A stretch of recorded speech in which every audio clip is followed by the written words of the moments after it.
নমস্কার বন্ধুরা, আমি জ্যোতিষ রঞ্জিত। আজ আলোচনা করব অম্বুবাচী কী বা অমাবতী কী। অম্বুবাচীতে কেন ভক্তদের লাল কাপড় প্রসাদ হিসেবে বিতরণ করা হয়, অম্বুবাচী পালনের কিছু নিয়ম বলবো। শাস্ত্রে যে 51 শক্তিপীঠের উল্লেখ রয়েছে তার মধ্যে অন্যতম হলো কামাখ্যা মন্দির। অসম গুয়াহাটিতে অবস্থিত এই মন্দির দেবী সতীর জন্যই পড়েছিল।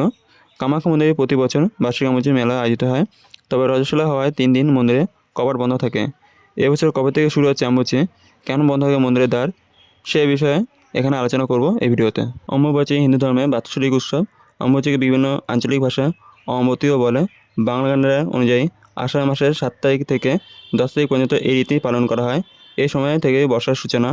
অম্বুবাচী একটি ধর্মীয় আচার হলেও এর সঙ্গে জড়িয়ে রয়েছে আমাদের প্রাচীন ঋষি পদ্ধতিও। এই ব্রতটি বিভিন্ন প্রদেশের মানুষ পালন করে থাকলেও অসমের কামাখ্যা মন্দিরে অম্বুবাচীকে কেন্দ্র করে বিশাল উৎসব আয়োজিত করা হয়ে থাকে। কবে থেকে শুরু হচ্ছে অম্বুবাচী? বাংলায় প্রচলিত প্রবাদ অনুযায়ী কিসের বার কিসের তিথি। আষাঢ় 7 তারিখ অম্বুবাচী। জ্যোতিষশাস্ত্র অনুযায়ী সূর্যের যেবারে যে সময় মিথুন রাশিতে প্রবেশ করে তার পরবর্তীবারও সময়কালে অম্বুবাচী হয়। এবছর 7ই আষাঢ় অর্থাৎ ইংরেজি 22 জুন থেকে অম্বুবাচী শুরু, শেষ হবে 26শে জুন। এ সময় ধরিত্রী ঋতুমতী হন। দেবী ঋতুমতী হয় 3 দিন পর্যন্ত মন্দিরের দ্বার বন্ধ থাকে, কাউকে প্রবেশ করতে দেওয়া হয় না। এই উপলক্ষে কামাখ্যা মন্দিরের এলাকায় অম্বুবাচী মেলা আয়োজিত হয়। উল্লেখ্য, কামাখ্যা মন্দিরে দেবীর কোনো মূর্তি নেই, এখানে যোনি পুজো করা হয়। প্রতি বছর জুন মাসে দেবীর মাসিক চক্র শুরু হয়। 3 দিন দেবীর রাজস্বলা থাকায় মন্দির বন্ধ থাকে। 22 থেকে 26 তারিখ মন্দিরের কপাট বন্ধ থাকার পর 27 তারিখে ভক্তদের জন্য দ্বার খুলে দেওয়া হবে।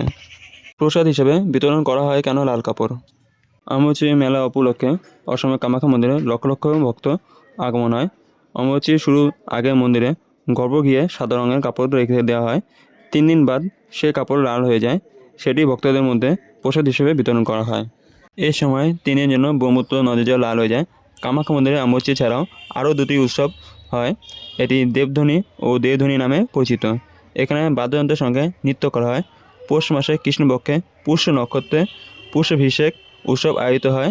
এ সময় কামেশ্বর মূর্তিকে কামেশ্বর মন্দির প্রতিষ্ঠিত করা হয়। দ্বিতীয় দিনে ভগবান পঞ্চরত্ন মন্দিরে 2 মূর্তির হরগৌরী বিবাহ মহোৎসব আয়োজিত হয়। মহাকুম্ভে নামে পরিচিত এই মেলার সময় তন্ত্রশক্তিকে অধিক মাহাত্ম্য প্রদান করা হয়। এ সময়ে শয়ে শয়ে তান্ত্রিক একান্তবাস থেকে বেরিয়ে এসে নিজের শক্তি প্রদর্শন করেন। অম্বুবাচী চলাকালীন কী কী করবেন না? 1. এ সময় জমিতে চাষ আবাদ করতে নেই। 2. এই 3 দিনে গৃহপ্রবেশ, বিবাহ ও অন্যান্য শুভ কাজ করা উচিত নয়। 3. এ সময় অন্য কোনো বিশেষ পুজো আয়োজন না করাই ভালো। তবে কোনো কোনো বছর এই সময় রথযাত্রা উৎসব পড়লে তা নির্দিষ্ট নিয়ম মেনে করা যেতে পারে, কারণ রথযাত্রাকে নিত্যকর্ম হিসেবে ধরা হয়। 4. যেহেতু এই সময় শুভ কাজ করতে নেই, তাই জমি বাড়ি ক্রয় বা বিক্রয় করাও নিষিদ্ধ রয়েছে। 5. বিশেষ ক্ষেত্র ছাড়া যাত্রা যাওয়াও নিষিদ্ধ। সম্পূর্ণ ভিডিও দেখার জন্য আপনাদের অসংখ্য ধন্যবাদ। ভিডিওটি ভালো লাগলে লাইক, শেয়ার আর আপনাদের কোনো মন্তব্য থাকলে কমেন্টে জানাবেন এবং চ্যানেলটিকে সাবস্ক্রাইব করে বেল আইকন অন করে পাশে থাকবেন। আজকে আমার ভিডিও এখানে শেষ, দেখা হবে পরের ভিডিওতে।